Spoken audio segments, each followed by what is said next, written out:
Bapa yang di surga, terpujilah kiranya namamu. Tuhanku ajaib, Allahku perkasa, dahsyat luar biasa. Kami di sini adalah umat yang berserah kepadamu Tuhan, memberi diri dalam ibadah ini.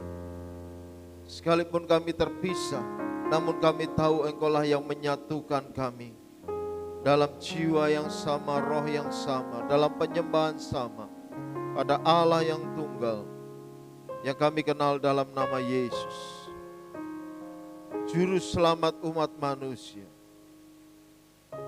Maka Tuhan, apa yang kami boleh suarakan pada saat ini dalam pujian dan penyembahan, terimalah ya Tuhan. Karena inilah hidup kami, hidup yang menyembah Tuhan. Terima kasih Tuhan untuk saat yang indah. Kembali kami mau merenungkan kebenaran firman. Biarlah Engkau berbicara kepada kami dengan cara-Mu yang sederhana. Izinkan kami untuk mengerti apa yang menjadi maksud baik-Mu ya Allah. Perkenan kami untuk mendapatkan hikmat, supaya kami memahami apa yang menjadi kehendak baik Tuhan. Urapi setiap kami, lebih khusus hamba-Mu, dan sembunyikan di balik salib. Kiranya nama Yesus yang dimuliakan, dan firman ini boleh disampaikan ke ujung bumi, hingga kami merindukan kehadiran-Mu yang kedua kali. Kami boleh bersama-sama dengan-Mu ya Allah, untuk menikmati kasih dan anugerah-Mu yang ajaib. Terima kasih ya Tuhan, Engkau baik. Terpujilah kiranya nama-Mu. Di dalam nama Tuhan Yesus kami berdoa dan bersyukur. Haleluya. Amin. Silakan duduk Bapak Ibu Saudara sekalian, puji Tuhan. Haleluya. Shalom bagi kita sekalian, Bapak Ibu Saudara sekalian, dan salam sejahtera bagi kita umat Tuhan. Kita sudah beberapa minggu ini harus beribadah dengan cara demikian, namun tetap kita percaya Tuhan yang menyertai kita, Allah yang ajaib, yang sedang menggenapi seluruh kebenaran firman Tuhan. Termasuk tentang kehadirannya yang kedua kali. Tuhan mengatakan satu tanda yang pasti, yaitu bila kabar keselamatan ini disampaikan ke ujung bumi, maka Dia akan hadir. Dan inilah saatnya ketika seluruh mimbar mungkin bisa jadi sedang ditutup. Tetapi saudara sekalian, gereja sedang tidak beribadah secara bersama-sama dalam gedung yang besar, dalam jumlah yang banyak. Tapi sekarang firman sedang masuk ke rumah-rumah. Ibadah sedang ada di dalam rumah-rumah, dan itu luar biasa. Firman Tuhan sedang digenapi. Bapak Ibu Saudara sekalian, jemaat yang dikasihi Tuhan, terus ikuti setiap pengumuman yang diadakan melalui grup WA kita. Terus ikuti, karena informasi semua yang penting ada di sana. Dan tentunya ini akan membangun iman kita bersama-sama juga. Karena sekarang pengumuman itu akan bisa hadir setiap hari. Oleh sebab itu, demikian juga firman setiap pagi yang Bapak Ibu Saudara terima, ikuti setiap hari. Ya, karena mungkin perubahan akan sangat cepat kita akan alami. Lalu selanjutnya Bapak Ibu Saudara kalian, sahabat-sahabat sekalian, tetap jaga hidup bersih, cuci tangan, kalau tidak perlu keluar jangan keluar, di rumah saja. Ya, mandi bersih, ya kalau habis dari pergi pulang mandi, jangan memegang apapun. Mungkin Bapak Ibu Saudara sekalian orang yang cukup kuat sehingga tidak muncul tanda-tanda terkena COVID, tetapi bisa jadi virus itu terbawa. Oleh sebab itu jaga diri baik-baik, sayangi diri kita, sayangi orang rumah. Mari kita akan selesaikan COVID-19 ini bersama-sama dan kita percaya dalam kebersamaan akan cepat selesai, saudara sekalian ya. Mari. Firman Tuhan pada saat ini terambil dalam Yohanes pasal yang ke-20, ayat yang ke-11 sampai ayat yang ke-24. Hal ini bercerita tentang Yesus menampakkan diri. Ya, Yesus menampakkan diri kepada murid-muridnya. Ada 40 hari ketika Yesus bangkit sampai dia naik ke surga. Ada 40 hari dia menampakkan diri terus-menerus. Dan itu adalah peristiwa yang luar biasa. Karena itu kita mau belajar bagaimana Tuhan Yesus menampakkan diri kepada murid-muridnya. Ya. Nah, saudara sekalian, setidaknya ada 3 kelompok orang, murid-murid yang Tuhan jumpai. Firman Tuhan kemarin kita juga berbicara tentang Maria Magdalena. Dan kelompok yang pertama pun Tuhan menampakkan diri kepada wanita, saudara sekalian. Ya. Yesus menampakkan diri kepada Maria Magdalena dan itu dikira sebagai tukang kebun. Ya, Tuhan Yesus dikira tukang kebun. Kenapa? Karena Magdalena ini sedang menangis, matanya kabur oleh air mata dan dia melihat Yesus dengan samar, tidak tahu. Ayat yang ke-11 dikatakan demikian dari Yohanes pasal yang ke-20. Tetapi Maria berdiri dekat kubur itu dan menangis. Sambil menangis ia menjenguk ke dalam kubur itu dan tampaklah olehnya 2 orang malaikat berpakaian putih, yang seorang duduk di sebelah kepala dan yang lain di sebelah kaki di tempat mayat Yesus berbaring. Kata malaikat-malaikat itu kepadanya, "Ibu, mengapa engkau menangis?" Kata Maria kepada mereka, "Tuhanku telah diambil orang dan aku tidak tahu di mana ia diletakkan." Sesudah berkata demikian, ia menoleh ke belakang dan melihat Yesus berdiri di situ, tetapi ia tidak tahu bahwa itu adalah Yesus. Kata Yesus kepadanya, "Ibu, mengapa engkau menangis? Siapakah yang kau cari?"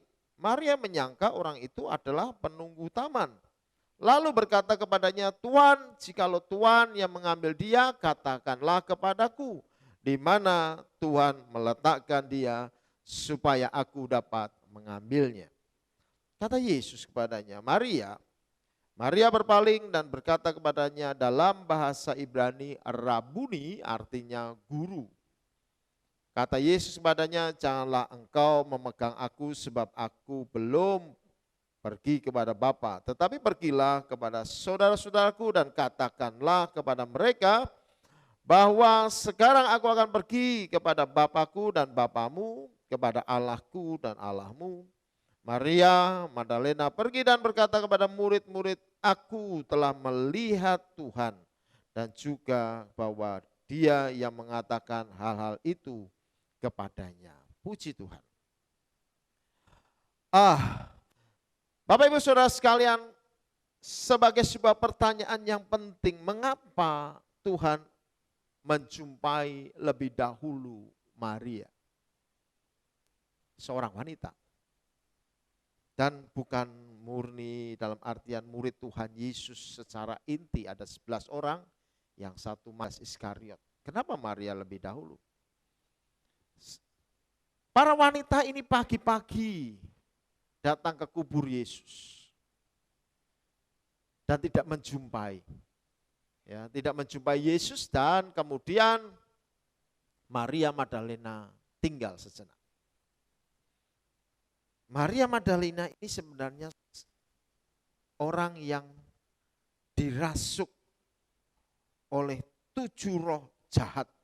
Terdapat di dalam Lukas pasal yang ke-8 dikatakan demikian. Lukas pasal yang ke-8 ayat yang ke-2 Dan juga beberapa orang perempuan yang telah disembuhkan dari roh-roh jahat atau berbagai penyakit, yaitu Maria yang disebut Magdalena yang telah dibebaskan dari 7 roh jahat. Jadi Maria Magdalena ini adalah seorang yang sakit dan dibebaskan dari 7 roh jahat. Tapi juga dinyatakan dalam tafsir bahwa Maria ini adalah seorang pelacur, saudara. Ya. Nah, tetapi Tuhan menjumpai lebih dahulu kepada orang yang semacam ini. Dalam hal ini kita tahu, saudara, bahwa ada pelajaran yang luar biasa. Tuhan mengasihi orang yang berdosa. Tentu ada ikatan-ikatan ketika mereka melakukan Maria Magdalena melakukan pelacuran, ada ikatan yang luar biasa. 7 roh jahat artinya sangat sempurna itu mengikatnya, ada 7. Nah, saudara sekalian, tapi Tuhan berbicara lebih dahulu kepada Maria. Lihat, Maria yang sudah dibebaskan dari 7 roh jahat, dibebaskan dari sakit penyakit, dibebaskan dari ikatan, dia merasa berduka cita ketika Tuhan disalibkan. Penyesalan yang luar biasa. Nah, Allah selalu melihat hati yang demikian, saudara. Apakah kita termasuk orang berdosa? Atau orang yang merasa berdosa? Orang yang merasa berdosa lebih berat, dia akan lebih banyak bertobat, saudara. Dan dia sadar tentang hal itu. Sekalipun salah menanggapi Tuhan karena dikira tukang kebun, tetapi lihat bahwa Tuhan mengasihinya. Dan dia berbicara lebih dahulu. Sekalipun dinyatakan dalam hal ini Tuhan belum naik ke surga, tapi dia berkepentingan untuk menjumpai Maria terlebih dahulu. Saudara sekalian, mari miliki sikap seperti Maria. Ya, di mana dia mau dibebaskan dari keterikatan dan dia sadar keterikatannya dibebaskan dan dia sadar dirinya orang yang sangat berdosa, maka dia mencari Tuhan pagi-pagi hari. Mencari Tuhan dan mendahului kian semuanya. Dan pelajaran yang penting lain adalah hati-hati dengan keterikatan. Karena keterikatan itu mengikat orang untuk dapat menjauh daripada Tuhan. Maria melacurkan diri, artinya dia ada keterikatan di sana. Nah, seorang yang melacurkan diri punya keterikatan dengan uang. Ya, kenapa dia sampai harus melacurkan diri? Karena cari uang, saudara. Nah, keterikatan dengan uang itu berbahaya. Kenapa? Karena cinta akan uang adalah akar segala kejahatan. Tidak ada yang salah dengan uang, tapi jangan sampai kita cinta kepada uang. Tuhan Yesus memperingatkan kepada kita semua agar kita waspada terhadap ketamakan. Dan kita lihat hari-hari ini dunia sedang dikoncang oleh krisis ekonomi. Banyak pabrik tutup, banyak pekerjaan berhenti, banyak pegawai dirumahkan. Tetapi apakah kita tetap mau bergantung kepada Tuhan? Atau orang menjadi beringas karena tidak memiliki apa-apa. Saudara sekalian, krisis ekonomi sekarang ini adalah merupakan ujian bagi kita, apakah kita terikat sama uang ataukah kita punya ketergantungan sama Tuhan. Iman kita sedang diuji. Ada banyak orang dalam kondisi yang semacam ini hanya punya satu pikiran. Bagaimana bisa cari uang. Dan bukan bagaimana cari Tuhan. Orang dibatasi sedemikian rupa, saudara. Kita harus sadar kita ini tidak bergantung kepada uang. Kita bergantung kepada Tuhan. Dulu ketika tidak ada COVID-19, orang juga tergila-gila sama uang. Mereka mencari uang sedemikian rupa, menimbun kekayaan. Jadi ini bukan perkara kondisi krisis atau tidak krisis, tapi perkara sikap. Apakah kita mau bergantung sama Tuhan atau bergantung sama uang? Kalau orang bergantung sama uang, perbuatan dosa pun dilakukan. Seperti Maria. Kenapa dia melacurkan diri? Karena keterikatan dengan uang. Tapi Tuhan ingin membebaskan keterikatan kita ini. Dan dia ingin semua orang melihat Tuhan. Bergantung sama Tuhan. Terikat dengan Allah saja. Dan tidak kepada yang fana. Yang sementara. Allah juga memperingatkan kepada kita. Jangan punya keterikatan dengan dunia ini. Lukas pasal yang ke-14 ayat yang ke-33. Lukas pasal 14.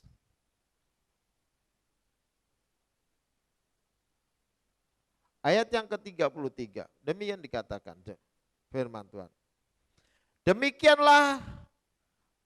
Demikian pula lah setiap-tiap orang di antara kamu yang tidak melepaskan dirinya dari segala miliknya, tidak dapat menjadi muridku. Ditegaskan kembali di dalam Yakobus pasal yang keempat. Yakobus pasal yang keempat, ayat yang keempat.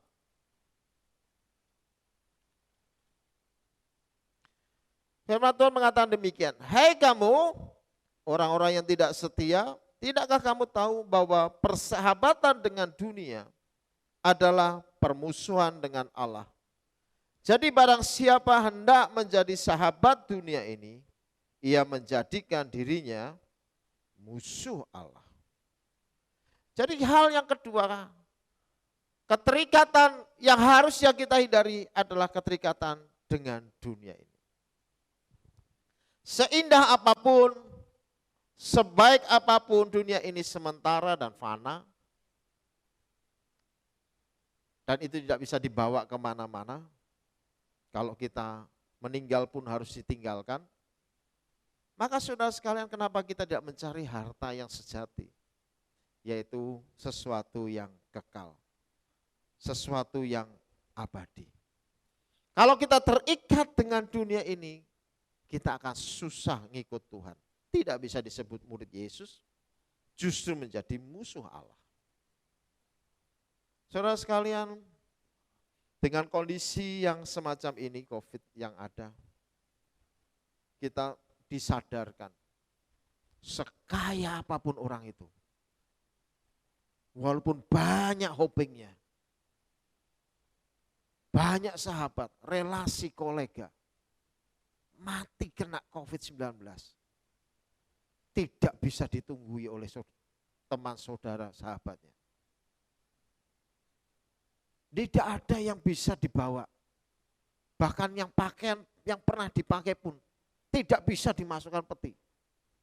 Dibungkus sama plastik, disemprot sama disinfektan. Berulang-ulang kali. Tidak bisa milih peti. Peti disediakan pemerintah. Tahu-tahu dikubur saja.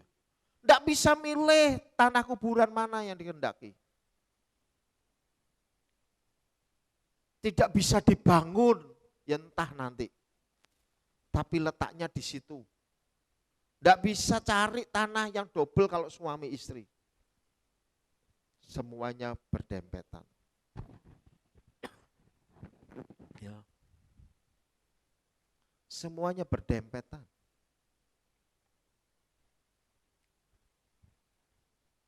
Jadi saudara sekalian, dalam situasi semacam ini kita disadarkan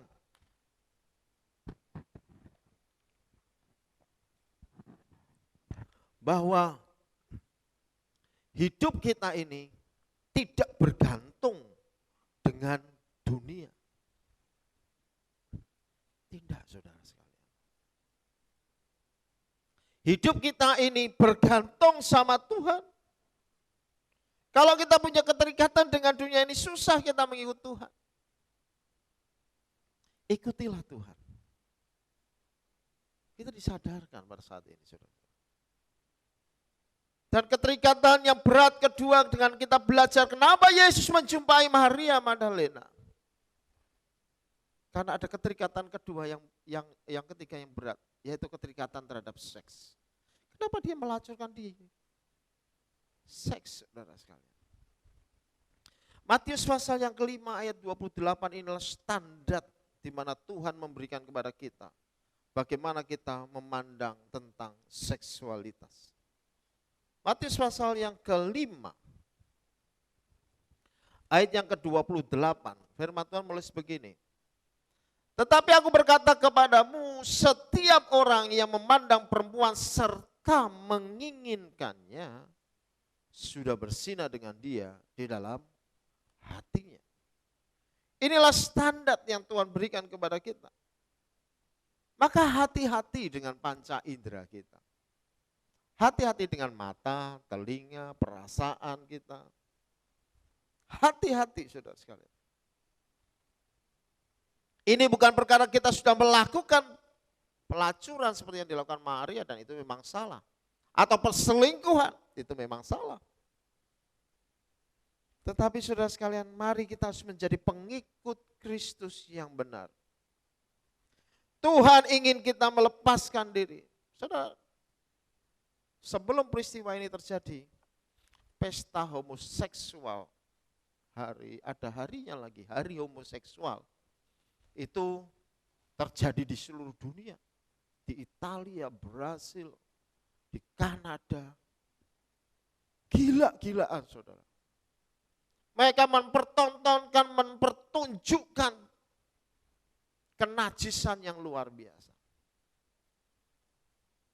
Ternyata saudara sekalian, setelah kita lihat, siklus moralitas manusia itu bisa jadi 100 tahunan. Ketika 100 tahun ada wabah, mereka sadar pergi kembali ingat Tuhan. Tapi setelah 100 tahun terjadi peristiwa yang sama. Perilaku moralitas seks yang sangat jorok terjadi, saudara. Ada wabah lagi, itu siklus, saudara.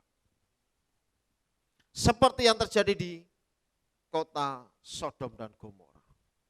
Itu sangat menjijikkan. Kita melihat saudara sekalian, di dalam firman Tuhan ditulis, bahkan sampai diserahkan anaknya yang perempuan, penduduk kota tidak mau. Maunya orang yang datang ke rumahnya Lot. Jadi ini perilaku yang sangat buruk. Dan kita melihat perilaku seksualitas di mana-mana.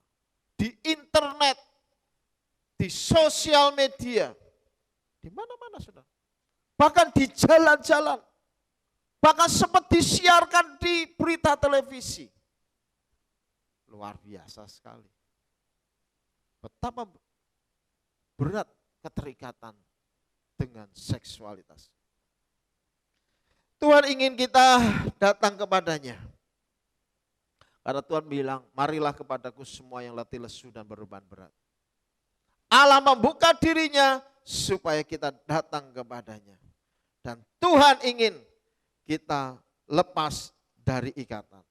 Itulah sebabnya kenapa Maria dijumpai Tuhan lebih dulu.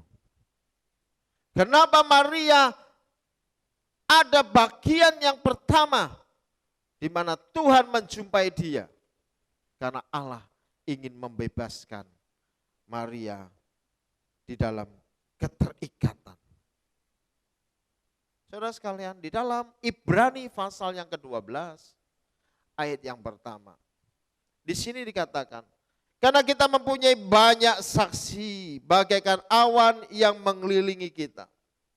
Mari kita menanggalkan semua beban dan dosa yang begitu merintang kita dan berlomba dengan tekun dalam perlombaan yang diwajibkan bagi kita.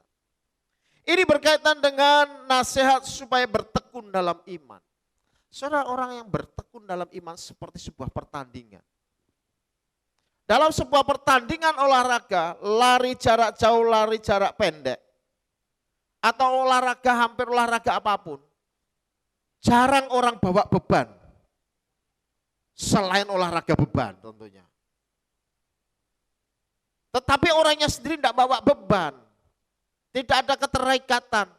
Kalau satu lomba lari sprint, yang satu cuma pakai kaos, yang lain bawa ransel, bawa rentengan, bawa rantang. Kapan sampainya saudara? Ya pasti kalah saudara. Maka saudara sekalian, kalau kita mau berlomba di dalam iman, di dalam dunia ini saudara sekalian, kita harus bisa menanggalkan semuanya. Tanggalkan keterikatan kita, tanggalkan seluruh beban kita, datang kepada Tuhan. Karena Tuhan mau menjumpai kita. Tuhan ingin ketemu sama kita. Dan kitalah orang yang pertama dijumpai Tuhan. Kalau kita mau menanggalkan keterikatan kita. Kelompok kedua, Tuhan menjumpai murid-muridnya. Ini kelompok yang khusus. Yohanes pasal yang ke-20 ayat yang ke-19. Di sini dituliskan Yohanes 20 ayat 19.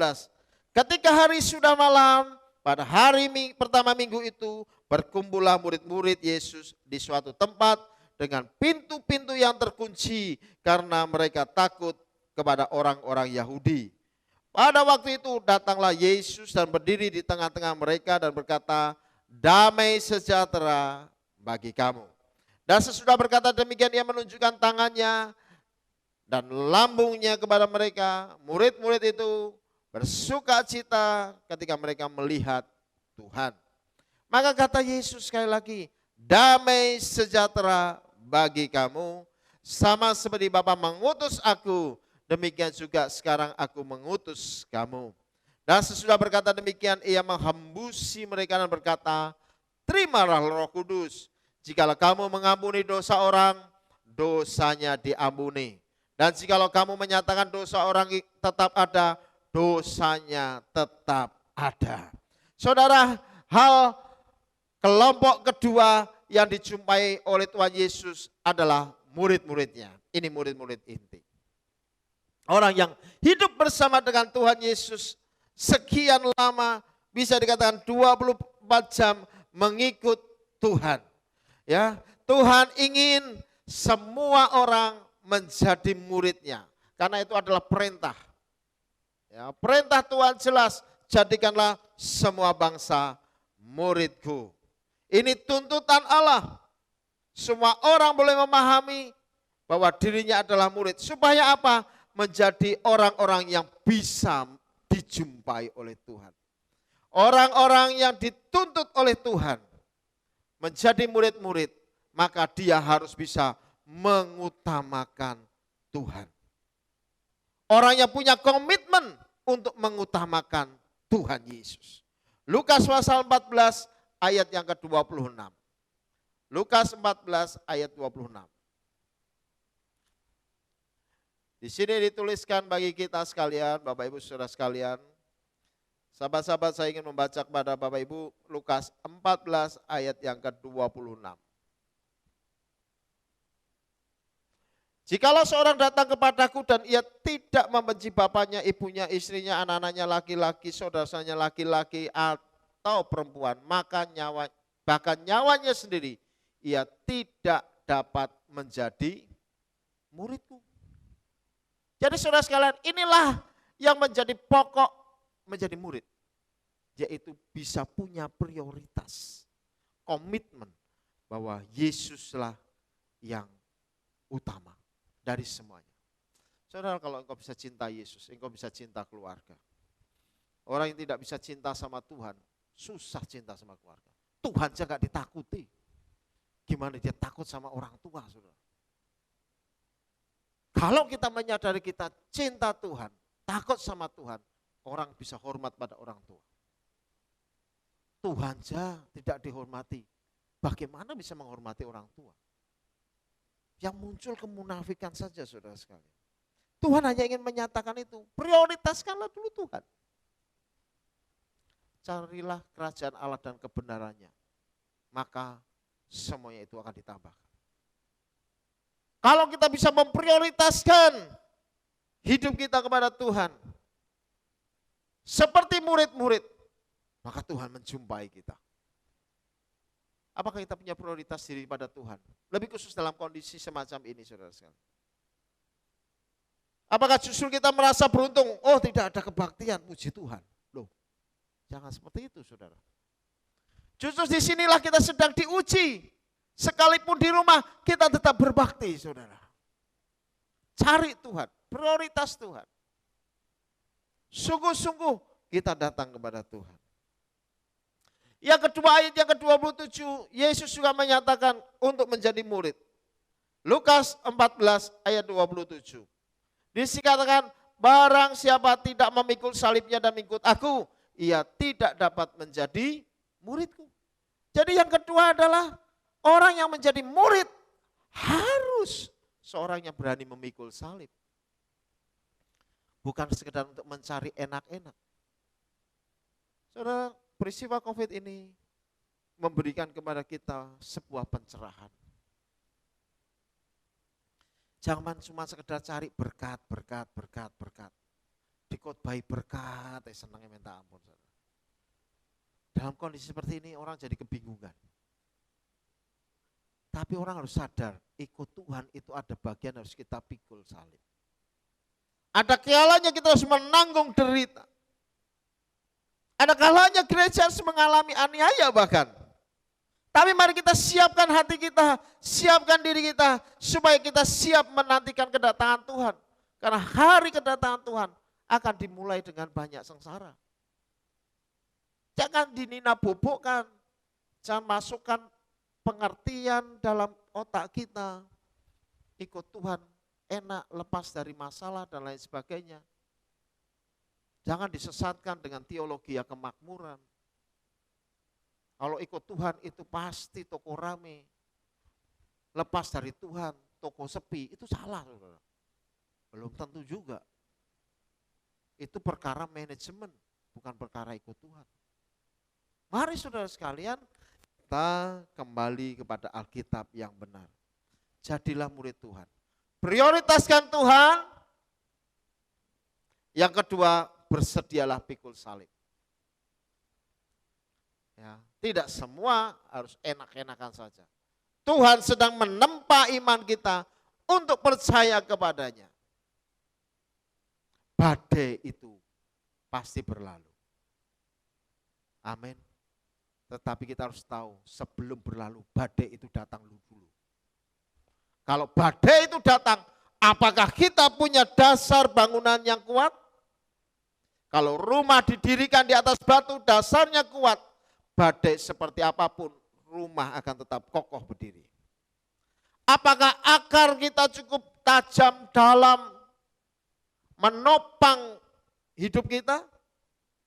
Kalau ada badai angin, sementara akar kita menghujam dalam, maka angin sebesar apapun, pohon tetap berdiri.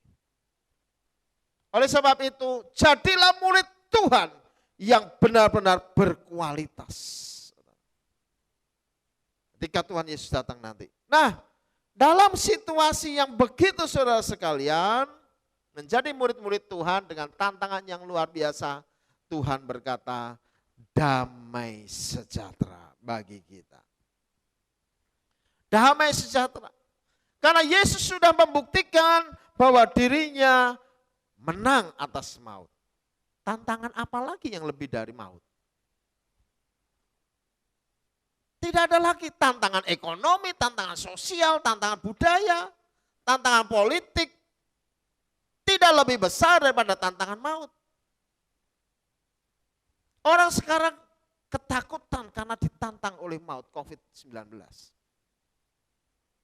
Seakan-akan dengan demikian orang hanya takut dengan COVID-19 yang bisa bikin mati. Tidak sadar bahwa orang itu kalau tidak pakai helm, jalan keluar, jatuh, kepala pecah, gagar otak, mati juga. Jadi lakukanlah disiplin secara menyeluruh Keseluruhan dikerjakan. Itulah membutuhkan kita ini adalah murid Yesus. Kalau kita melakukan semuanya, ada damai sejahtera. Yesus membuktikan maut dikalahkan. Dan dia akan membuktikan kepada kita, maut tidak akan berkuasa lagi atas hidup kita. Suatu saat kita semua yang mati akan dibangkitkan, yang masih hidup akan diangkat Tuhan. Maka di saat itu kita bisa berkata kepada maut, "Hei maut, di manakah sengatmu?" Orang percaya kepada Tuhan tidak takut mati. Orang percaya kepada Tuhan hanya takut kepada yang ilahi. Pada Kristus saja kita takut.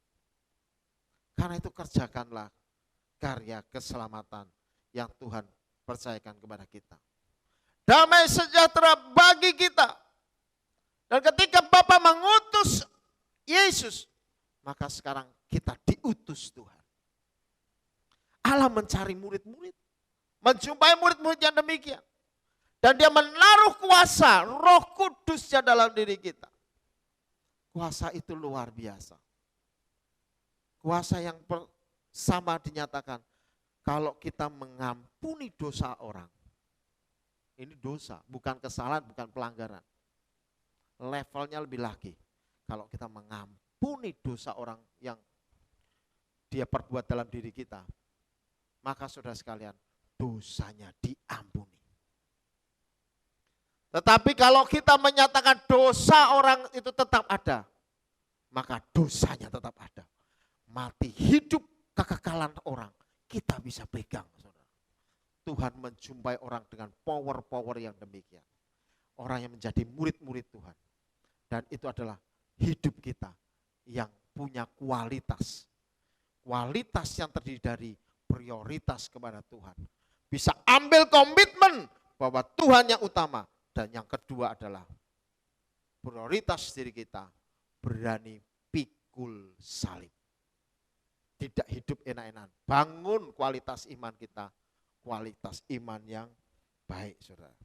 Kelompok yang ketiga, Tuhan juga menampakkan diri, tetapi ini hanya seseorang. Tapi walaupun bersama-sama, tapi Tuhan khusus menjumpai satu orang ini. Orang itu bernama Thomas. Ayat 24, Yohanes pasal yang ke-20. Yohanes pasal 20 ayat 24 dikatakan demikian. Tetapi Thomas, seorang dari ke-12 murid itu yang disebut Didimus tidak ada bersama-sama dengan mereka ketika Yesus datang ke situ. Maka murid-murid yang lain itu kepadanya, maka kata murid-murid yang lain itu kepadanya ayat 25, "Kami telah melihat Tuhan." Tetapi Thomas berkata kepada mereka, "Sebelum aku melihat bekas paku pada tangannya dan sebelum aku mencucukkan jariku ke dalam bekas paku itu dan mencucukkan tanganku ke dalam lambungnya, sekali-kali aku tidak percaya." 8 hari kemudian murid-murid Yesus berada kembali dalam rumah itu dan Thomas bersama-sama dengan mereka. Sementara pintu-pintu terkunci, Yesus datang dan ia berdiri di tengah-tengah mereka dan berkata, "Damai sejahtera bagi kamu." Demikian kemudian ia berkata kepada Thomas, "Taruhlah jarimu di sini dan lihatlah tanganku, ulurkanlah tanganmu dan cucuklah dalam lambungku, dan jangan engkau tidak percaya lagi, melainkan percayalah." Thomas berkata, "Ya Tuhanku dan Allahku." Kata Yesus padanya, "Karena engkau telah melihat, maka engkau percaya. Berbahagialah mereka yang tidak melihat, namun percaya." Thomas tidak percaya. Ini adalah murid khusus. Karena Thomas secara memiliki keraguan yang luar biasa. Saudara sekalian, Thomas ini tergoncang jiwanya. Karena dia yang dari jauh melihat Yesus disalibkan. Dia tergoncang jiwanya. Ini jelas menghancurkan harapan. Karena dia sangat berharap besar dan harapannya musnah. Karena Yesus mati di atas kayu salib. Dan ketika diberitahukan, ini Thomas sudah putus asa, dia pergi, tidak kumpul-kumpul lagi sama murid-murid yang lain. Maka dikasih tahu, dia tidak percaya. Dia mau buktikan sendiri. Tetapi Yesus datang, saudara sekalian. Datang sama orang-orang yang semacam ini, dan di sanalah ada kredo lahir. Ya Tuhanku dan Allahku. Ketika Thomas sudah membuktikan Yesus, kebangkitan Yesus, maka dia berkata, ya Tuhanku dan Allahku. Ini sebuah pernyataan iman yang kuat. Nah, saudara harus tahu sekali bahwa ini juga sebuah pernyataan Yesus tidak pernah menolak dirinya disebut sebagai Tuhan dan Allah. Kalau ada yang mengatakan, mana ayatnya Yesus menyatakan diri bahwa dia Tuhan dan Allah.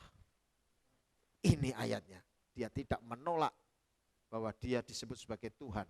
Dia juga tidak menolak dirinya disebut sebagai Allah. Ini sebuah kredo. Jadi kepercayaan yang luar biasa Tuhan berikan. Dan sebuah pernyataan yang besar yang Tuhan berikan. Nah, saudara sekalian, ahli sejarah ini menceritakan perjalanan Thomas setelahnya. Thomas ini pergi menginjil ke Tigris, ke Irak, daerah Irak. Lalu ke Persia di Iran. Ia memenangkan jiwa-jiwa.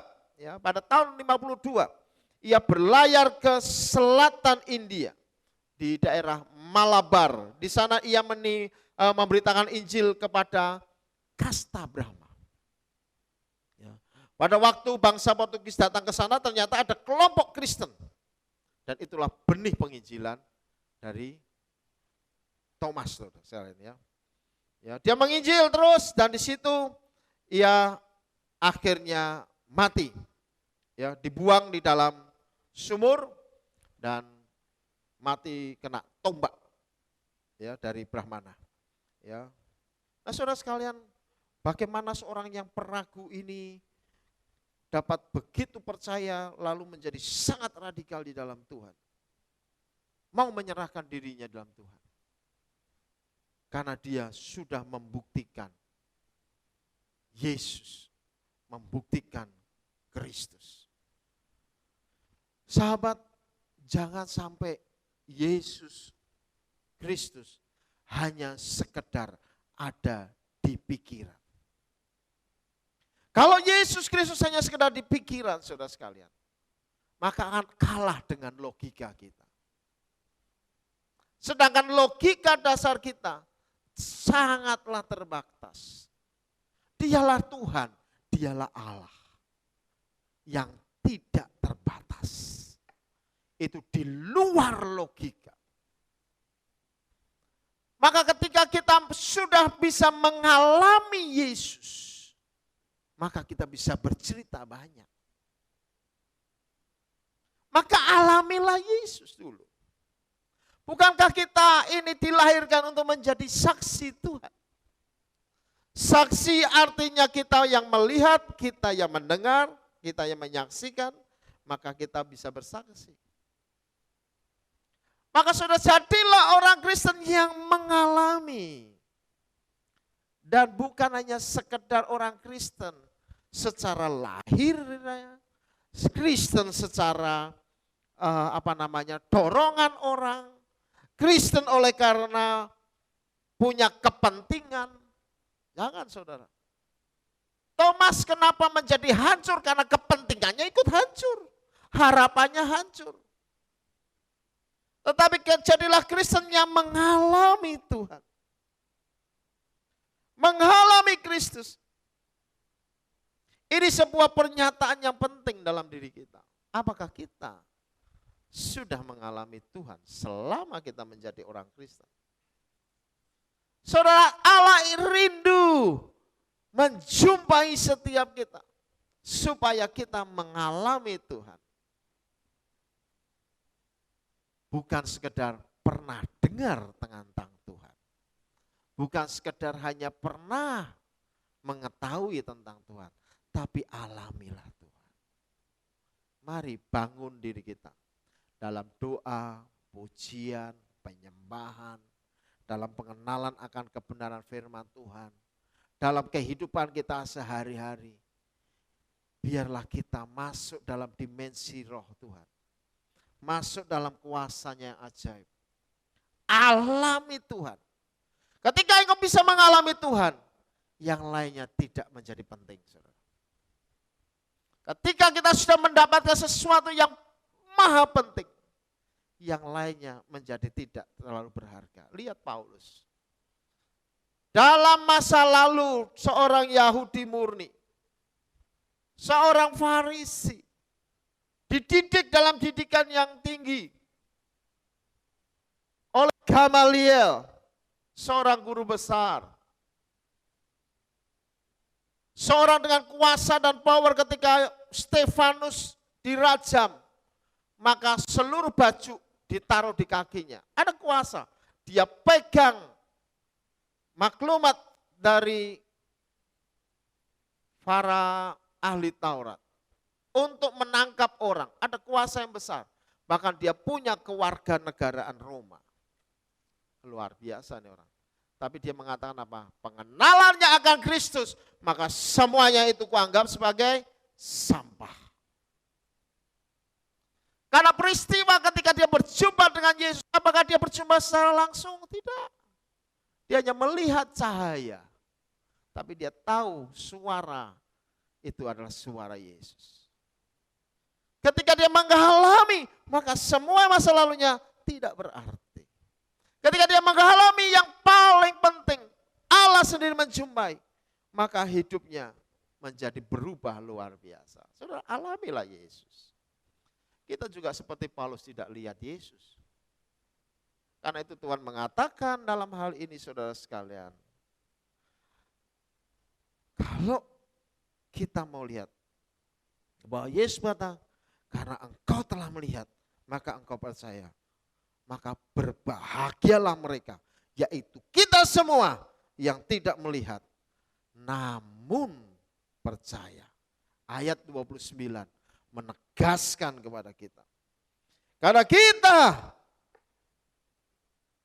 tidak bisa melihat dengan mata jasmani Yesus sekarang. Tapi kita percaya, kita yakin di dalam Tuhan, hidup kita diubahkan. Allah sedang menjumpai kita. Mungkin kita dulu seorang pendosa, terikat oleh uang dan dunia, bahkan terikat oleh seksualitas. Tuhan ingin menjumpai kita. Kita menjadi murid-murid yang sempat tidak percaya Tuhan. Tapi kita bersekutu dalam doa dan kita mau diutus. Tuhan ingin menjumpai kita dan Dia berikan damai sejahtera. Mungkin kita dulu orang yang ragu-ragu, tapi kita mau cari Tuhan dan Tuhan menjumpai kita. Dan kita kemudian ada perubahan kehidupan dan Tuhan ingin menjumpai kita. Oleh sebab itu sahabat-sahabat semua, mari dari peristiwa Tuhan menampakkan diri kepada murid-murid. Marilah kita semakin dekat dengan Tuhan. Dalam situasi semacam ini, ambillah prioritas untuk mencari Tuhan. Percaya kepada Tuhan. Ikatkan dirimu sama Tuhan. Karena Tuhan sayang kepadamu. Tuhan cinta kepadamu. Percayalah Dia ada sertamu. Dalam situasi semacam apapun, Tuhan mengasihi kita. Tuhan Yesus memberkati. Mari kita tutup di dalam doa. Haleluya. Haleluya Yesus. Ku bersyukur padamu Tuhan. Haleluya. Yesus Tuhan.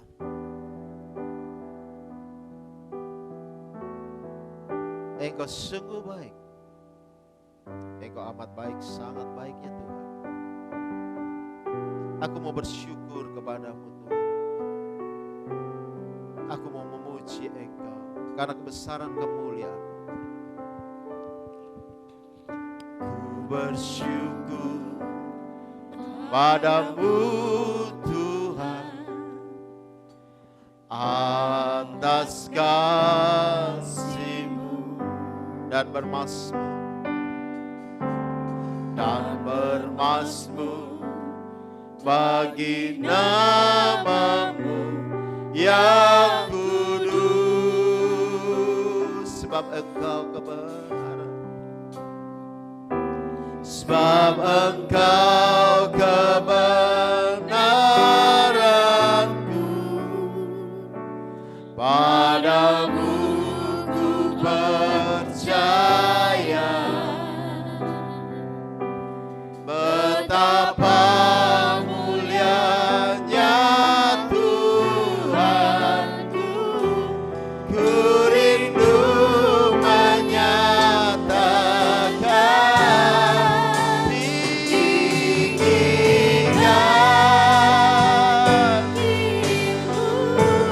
Mari naikkan pujian ini dari dasar hati kita dengan sungguh-sungguh di hadapan Tuhan. Kebesaran-Mu Tuhan mengatasi bumi, tinggikan diri-Mu mengatasi langit.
Bapa yang di surga, inilah kami.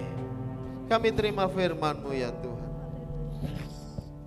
Kami dan seluruh jemaat Tuhan yang di rumah, bahkan sahabat-sahabat kami yang ada di sosial media, yang menyaksikan ibadah pada saat ini Tuhan, Engkau Allah yang melawat mereka.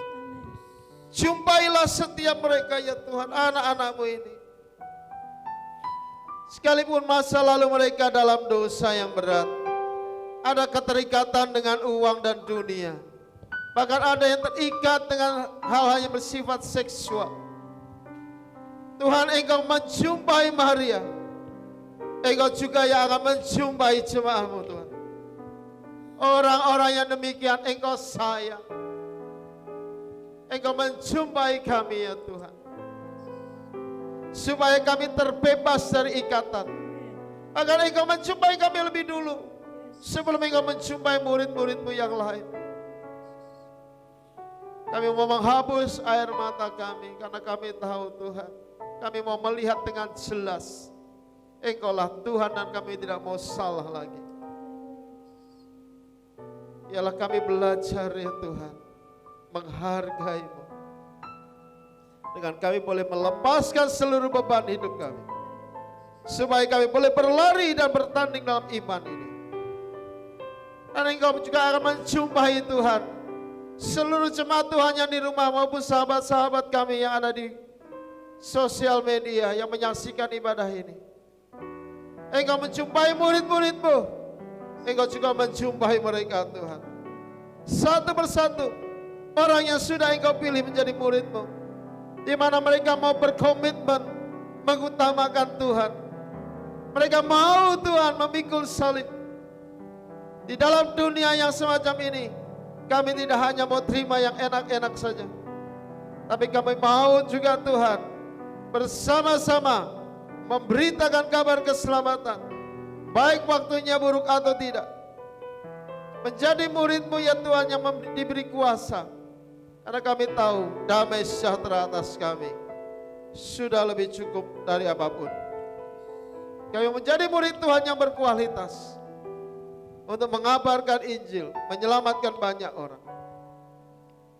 Dan kalau Engkau melawat Thomas yang ragu-ragu, Engkau juga yang akan melawat jemaat Tuhan, bahkan sahabat-sahabat kami yang di sosial media. Engkau melawat mereka ya Tuhan, dan kami menjadi percaya, karena kami menyaksikan Tuhan, kami mengalami Tuhan.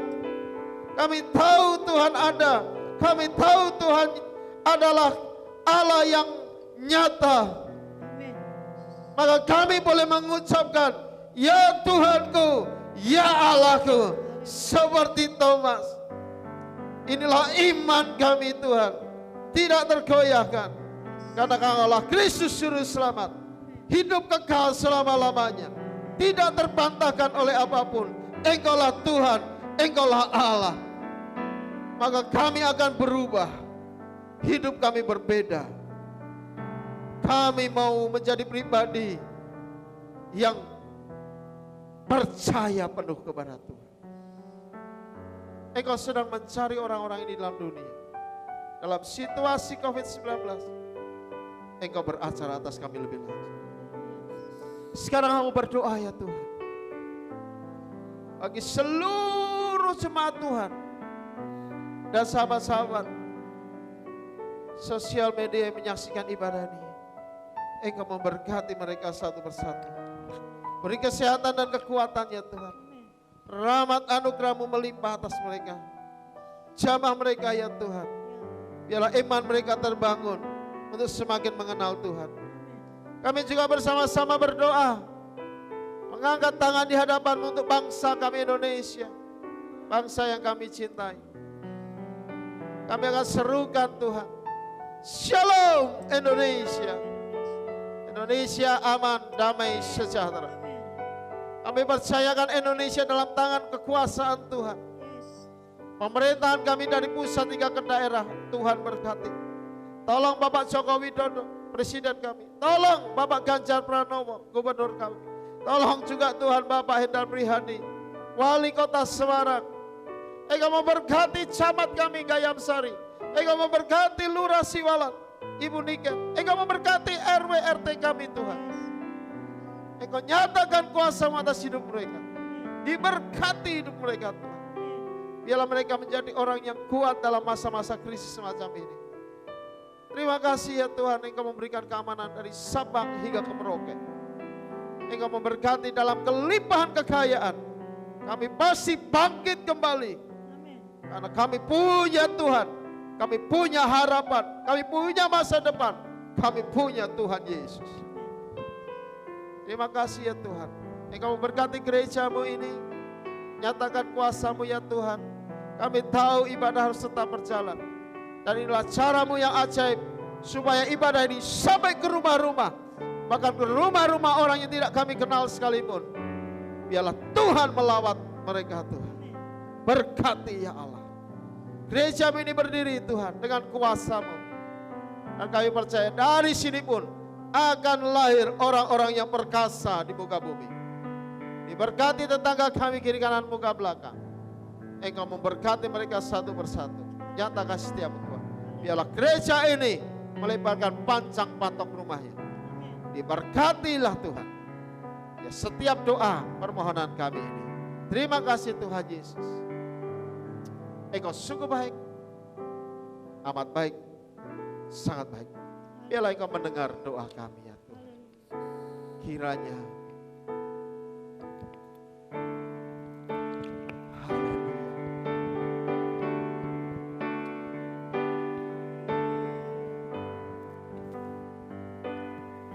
Engkau memberkati kami berlimpah-limpah dan memperluas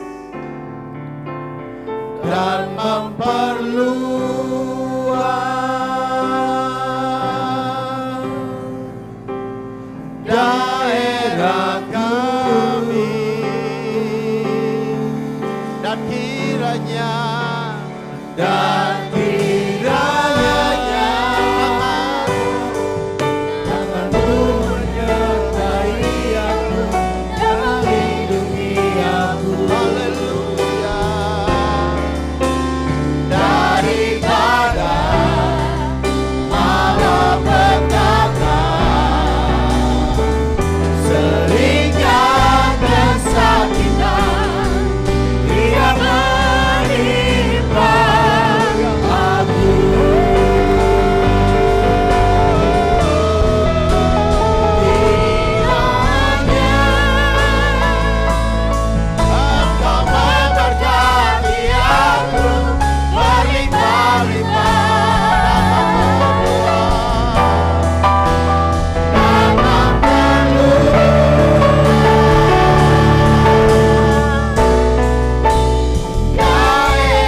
bersama-sama dan mengangkat tanganmu di hadapan Allah. Dan biarlah engkau berserah kepadanya. Engkau menghormati Tuhan. Dengan mengingat hari Sabat, engkau berbakti kepadanya. maka biarlah Tuhan turun tangan atas hidup kita.